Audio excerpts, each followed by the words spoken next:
of conscious creatures, worshiping the creature more than the Creator. This is the condition of man without God, the reason we must be saved. I kept this paper, it's about a year now. I held on to it because there's an article that stood out. It's the USA Today, September of last year. I flipped over and I found this article. It says, more Americans customize religion to fit their personal needs. I won't go over the whole thing, of course, but I'll just highlight what stood out for me. It says, we are a designer society. We want everything customized to our personal needs. Our clothing, our food, our education. Now it's our religion. People say, I believe in God. I believe the Bible is a good book. And then I believe whatever I want.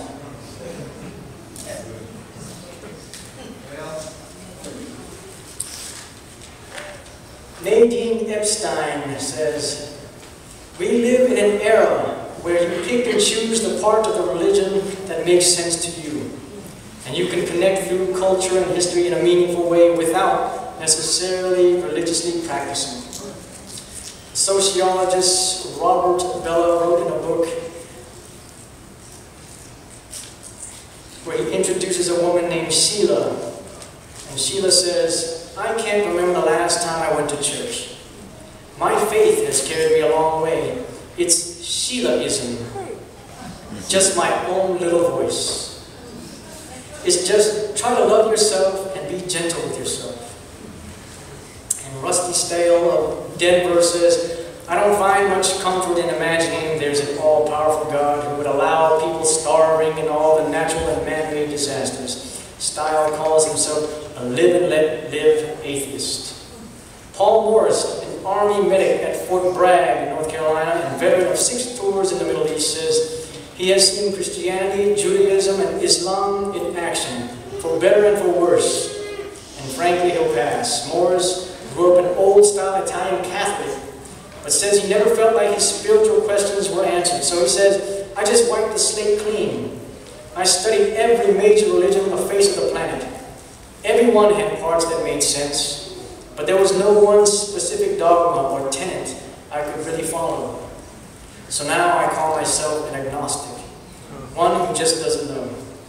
What I believe is that if you can just do the right thing, it works everywhere. Americans customizing religion to fit their personal needs. That is the condition of man without God. And this is what Paul means when he says in 1 Corinthians and in the book of Colossians, he says, beware, lest any man spoil you through philosophy, after the rudiments of this world and not after Christ.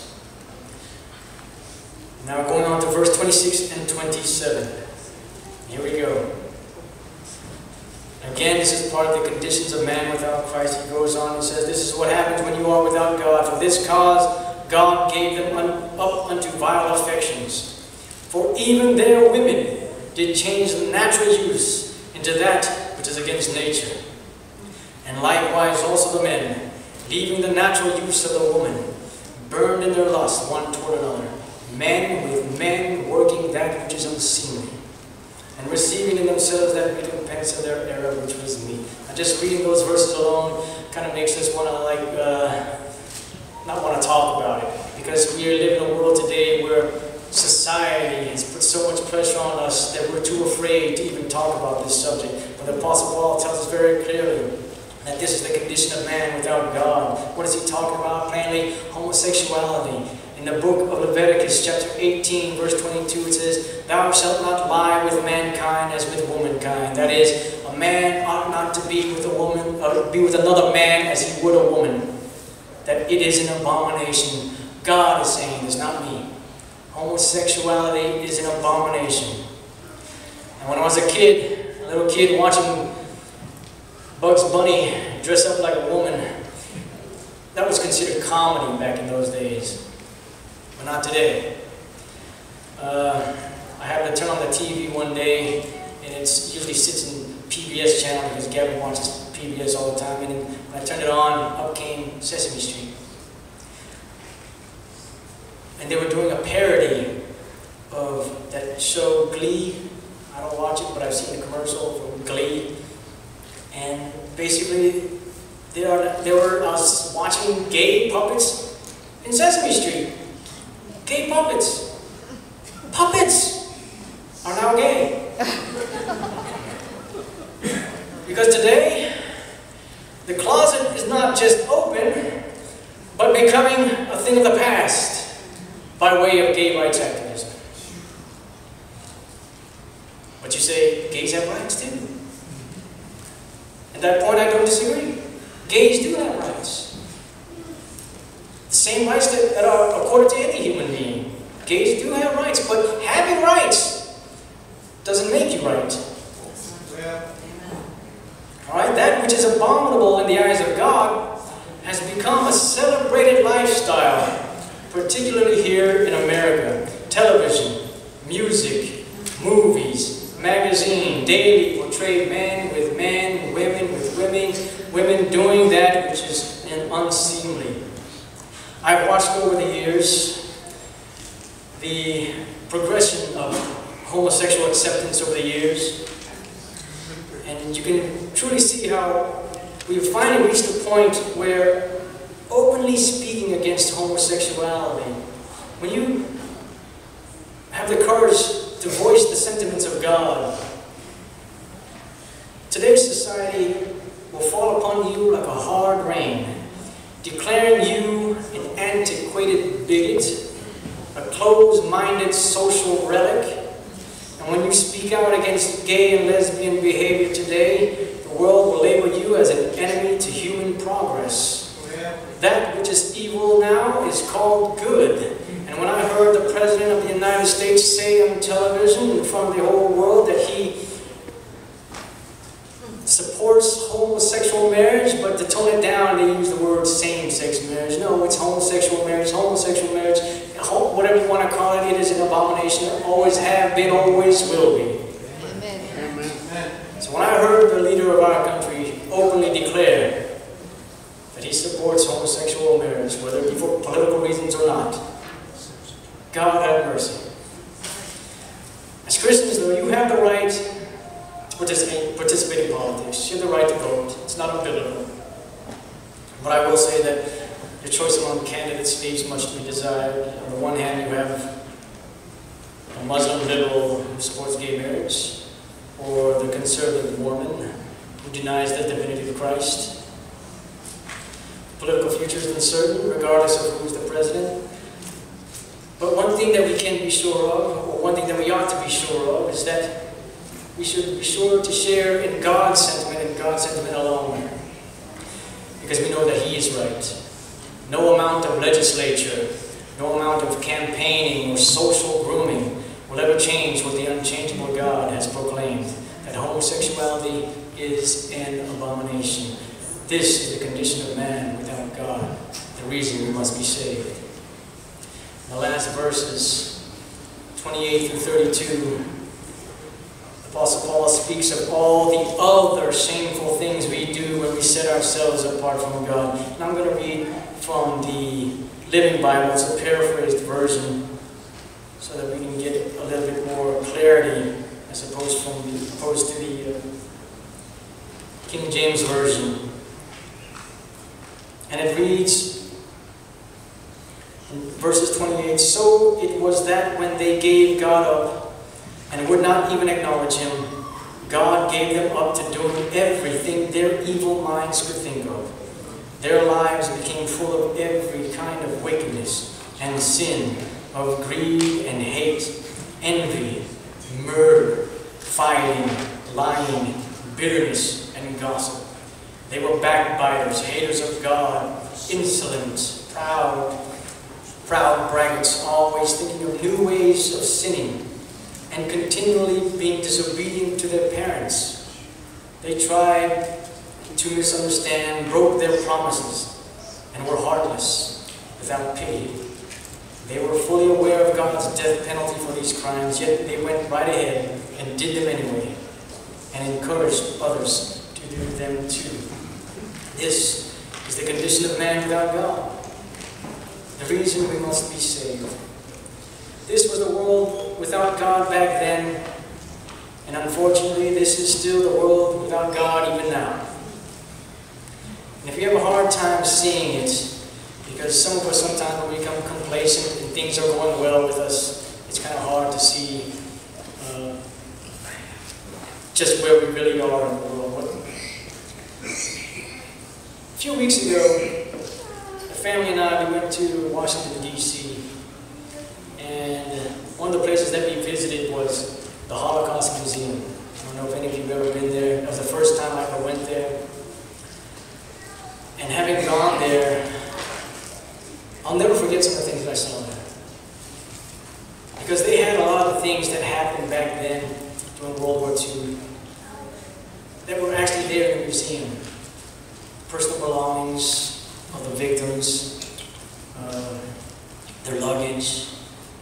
The one thing that stood out in my mind, it still haunts me, even the image burns in my mind, is that there was a display of the actual shoes of the Jewish people.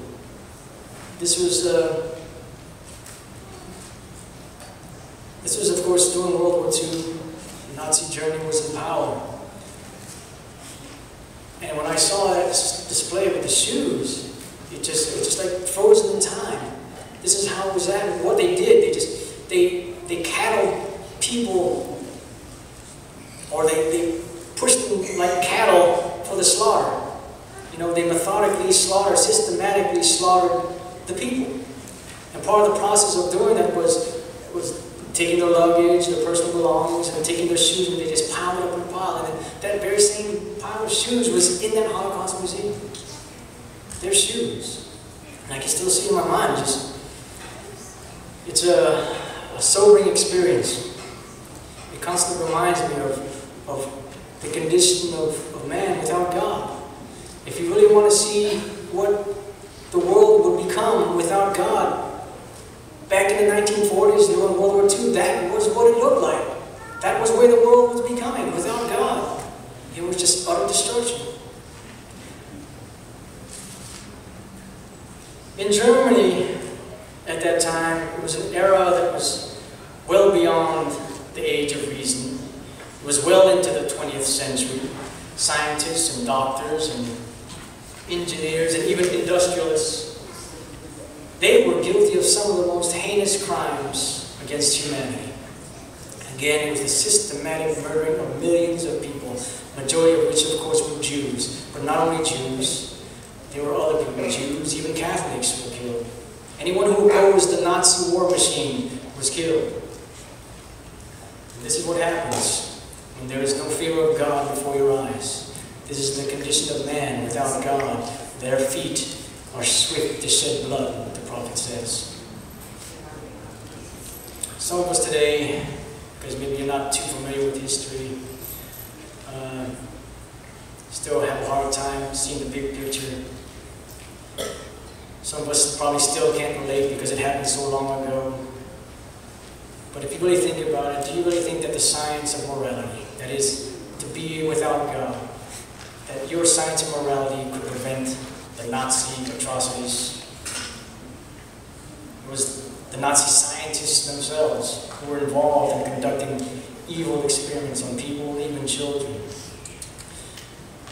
According to the individual in the article, he says, if you can just do the right thing, it works everywhere.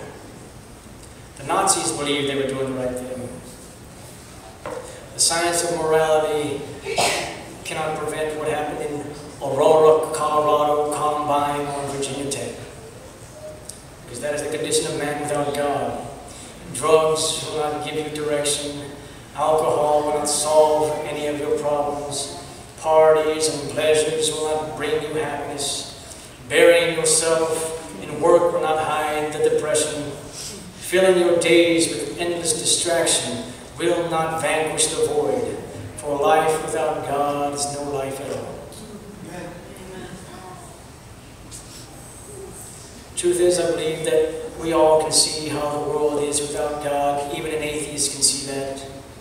Sometimes I think we're just too afraid to take a hard look at it. Sometimes we're unwilling to come to terms with it. So we try to pretend it isn't there, that things aren't as bad as they seem, that all is well, as long as I keep my blinders on. That is the condition of man without God, and the Apostle Paul knew it way back then in AD 56. The Apostle Paul called himself the chief of all sinners. Now, if he had met me, he would probably reconsider. Yet, he ran his course to the very end. And we all have to run our course. The course that God has placed us to run.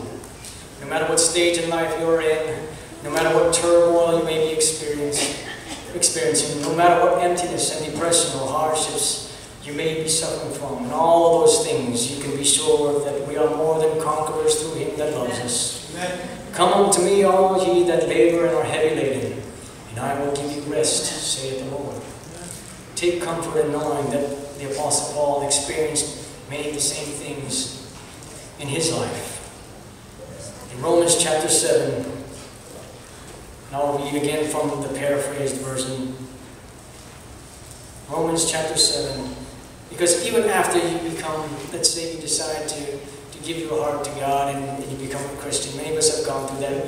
We've taken the step, the bold step, that first step to making a commitment to God. I remember when having to do that. It was very difficult for me. It took a tremendous amount of courage for me to do that because I was born and raised Roman Catholic. I once declared I was raised Catholic, I will die Catholic. Okay, that's how I felt. But then God led me elsewhere. Amen. Amen. And again, it takes courage to take that step. And when I made that step, I remember many years ago, it was at that time that I felt truly pure at that moment when I was becoming baptized. The days leading up to that baptism and during that baptism, I felt that I was 100% pure. At that moment, if I were to die, my name was guaranteed to be written in the book of life. But of course, I didn't die.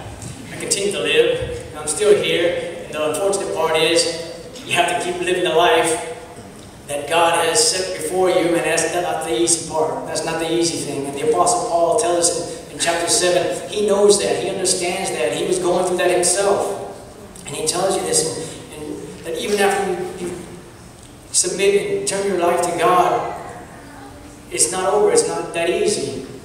So he says in chapter 7, verse 15, he says, I do not understand myself at all. For I really want to do what is right, but I can't. I do what I don't want to, what I hate. I know perfectly well that what I am doing is wrong, and my bad conscience proves that I agree with these laws I am breaking. But I can't help myself, because I'm no longer doing it. It is sin inside me that is stronger than I am that makes me do these evil things. I know I am rotten through and through, so far as my old sinful nature is concerned. No matter which way I turn, I can't make myself do right. I want to, but I can't. When I want to do good, I don't.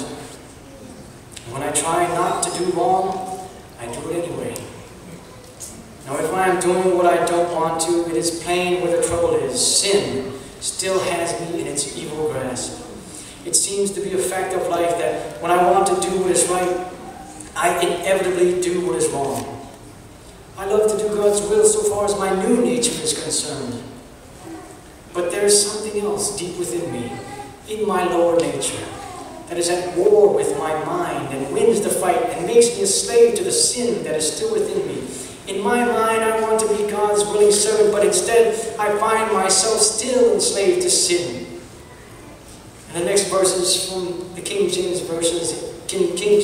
He says, O wretched man that I am, who shall deliver me from the body of this death? And then he says, he gives you the answer. I thank God through Jesus Christ. Amen. That with the mind I myself serve the law of God.